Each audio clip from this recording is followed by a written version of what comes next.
এবং সম্মানিত অতিথিবৃন্দ, উপস্থিত আজকে আমার শ্রদ্ধেয় বড় ভাই, আমাদের এই চরাঞ্চলের কৃতি সন্তান অ্যাডভোকেট রিফাতুজ্জামান রিফাত ভাই, অত্র স্কুলের প্রতিষ্ঠাতা।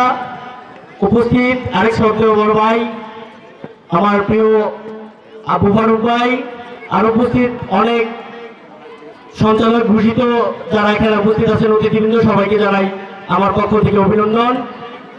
ক্রিয়াই শক্তি, ক্রিয়াই বল।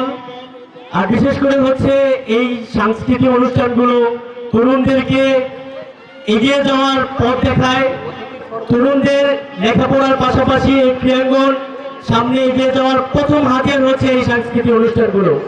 তাই আমি বক্তব্য বাড়াবো না। আমি সবসময় সবার কাছে একটাই মেসেজ দিতে চাই, তরুণদেরকে এগিয়ে নিয়ে যেতে হলে ক্রীড়াঙ্গনের সাথে সবসময় যুক্ত রাখতে হবে।